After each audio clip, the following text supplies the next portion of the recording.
आज गुणनखंड के बारे में समझाएंगे। गुणनखंड मीन्स फैक्टर्स। अब यहाँ है पहला सर्वनिष्ठ गुणनखंड। सर्वनिष्ठ गुणनखंड का अर्थ होता है सब में उपस्थित हो, सभी पदों में। तो सभी पदों में यहाँ पर ए को बाहर कर लिया और जो बचा वो कोष्ठ में ले लिया, इसलिए इसको कहेंगे सर्वनिष्ठ गुणनखंड। अब दूसरा है समूहन गुणनखंड, माने इसको पदों को अलग अलग करना। अब इसमें दो पद को एक साथ ले लिया, यहाँ दो पद को एक साथ ले लिया, जो दोनों में इंटरसेक्ट करता है, जो दोनों में उभयनिष्ठ हो, उसको हम कॉमन ले लेते हैं। यहाँ एक्स स्क्वायर उभयनिष्ठ है, दोनों में है, तो यहाँ एक्स बचा और यहाँ 2y बचा। दूसरे में देख रहा हूँ कि 3y स्क्वायर जो है दोनों में कॉमन है, तो 3y स्क्वायर को कॉमन कर लिया, यहाँ बचा x और यहाँ 2y। अब देखते हैं यहाँ जब दो भागों में बट गया तो इन दोनों में कॉमन कौन सा है, तो x माइनस 2y दोनों में कॉमन है, तो x माइनस 2y को कॉमन कर लिया, तो दूसरे कोष्ठ में x square plus 3y square बचा। तो ये गुणनखंड के रूप में बचा है, ये आंसर हो गया। अब तीसरा है ए स्क्वायर माइनस बी स्क्वायर, दो पदों के वर्गों के अंतर का गुणनखंड होता है ए प्लस बी और ए माइनस बी, दोनों को कोष्ठ में ले लिया। ये गुणनखंड हुआ ए स्क्वायर माइनस बी स्क्वायर के, दो पदों के वर्गों का अंतर का ये गुणनखंड है। आगे इसका इस्तेमाल भी किया जाएगा सवाल बनाने में। और एक है वर्गों का, दो पदों के जोड़ के वर्ग का, ये वर्ग के रूप में गुणनखंड आएगा। जैसे a square plus 2ab plus B square को गुणनखंड के रूप में a प्लस बी के होल वर्ग लिख देंगे, या इसको दो बार, दो घात है तो दो बार में लिख देते हैं। इसी तरह से ए स्क्वायर माइनस 2ab है प्लस बी स्क्वायर है, तो a माइनस बी के होल वर्ग लिख दें, या इसको दोनों को अलग अलग कोष्ठकों में लिख देते हैं।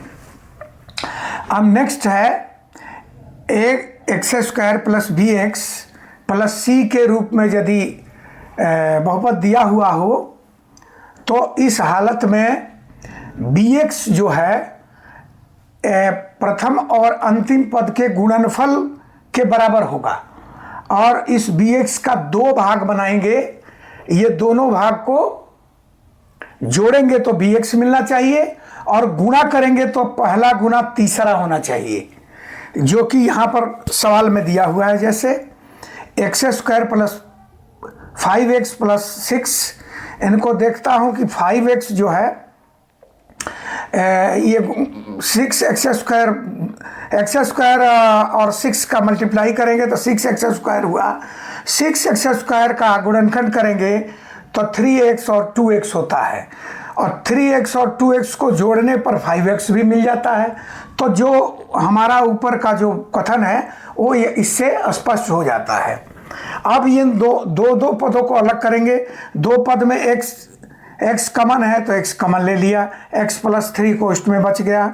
अब यहाँ दो पदों में दो कॉमन है, दो कॉमन लिया तो x प्लस 3 बच गया। अब इन दोनों दो पदों में बट गया, तो इन दोनों में x प्लस 3 कॉमन है, तो x प्लस 3 कॉमन ले लिया और बच गया x प्लस 2 दूसरे कोष्ठ में। ये हमारा आंसर हुआ।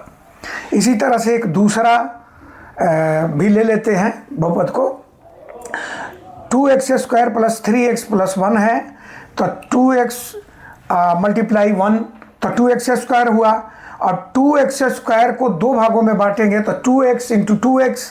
अब ये दोनों को जोड़ेंगे तो बीच वाला 3x मिल जाता है, और गुना करेंगे तो पहला और तीसरे का गुणनफल के बराबर हो जाता है। तो इस तरह से जो है, अब इन दोनों में कॉमन 2x है, कॉमन ले लिया तो x प्लस 1 हो गया, और दूसरे में दोनों में एक कॉमन है तो एक कॉमन लिया तो x प्लस 1।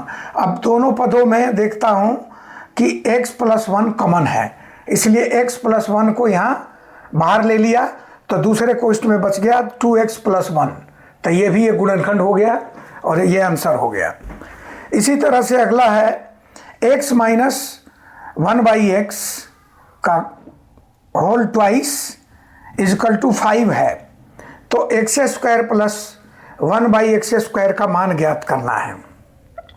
तो x माइनस 1/x को a माइनस बी के होल वर्ग पर तोड़ते हैं, तो a square minus 2ab plus B square होता है। उसी तरह से X square minus 2 into X into 1/x plus 1/x² equal to 5 जो दिया है उसको उतार दिया, और यहाँ पर ये x कट गया, तो एक्स स्क्वायर प्लस इसको इधर ले लिया, एक साथ कर दिया दोनों, तो X square plus 1/x² minus 2 equal to 5। फिर X square plus 1/x² equal to minus 2 को इधर ले गया तो प्लस हो गया, तो 5 प्लस 2 ये 7 हो गया। ये आंसर हो गया, एक्स स्क्वायर प्लस 1/x² का मान 7 हो गया। इसी तरह से एक है एक्स स्क्वायर माइनस 1 का गुणनखंड निकालना है, जो कि a square minus B square पर है। a square minus B square equal to होता है a प्लस बी, एक कोष्ठ में, फिर दूसरे कोष्ठ में a माइनस बी। इसी रूप में इसको बांटते हैं। तो यहाँ देखते हैं x का 4 पावर है, तो x का 2 इसका पावर 2 कर देते हैं, तो इसको कैलकुलेट करेंगे तो x का पावर 4 ही होगा। अब माइनस 1 का पावर 2, अब ये स्क्वायर माइनस बी स्क्वायर के फॉर्म में आ गया, तो इसको एक बार जोड़ एक बार घटाव कर देंगे। ऐसे ही किए हैं एक्स स्क्वायर प्लस 1 और x square minus 1। X square plus 1 तो ज्यों कहते हुए लिख दिया, एक्स स्क्वायर माइनस 1 को 1 लिखे या 1 स्क्वायर लिखे बात एक ही है, तो ये भी ए स्क्वायर माइनस बी स्क्वायर के फॉर्म में आ गया, तो इसको भी एक बार जोड़ एक बार घटाव लिख देंगे। तो एक्स स्क्वायर प्लस 1 एक कोष्ठ में x प्लस 1, दूसरे कोष्ठ में x माइनस 1, ये आंसर हुआ। तो इस तरह से हमने आप लोगों को गुणनखंड के बारे में संक्षिप्त जानकारी दी। अगर ये जानकारी आप लोगों को अच्छा लगे तो हमारे चैनल को PT entertainment and information channel को सब्सक्राइब कीजिए, कमेंट कीजिए, शेयर कीजिए, हम लाइक कीजिए।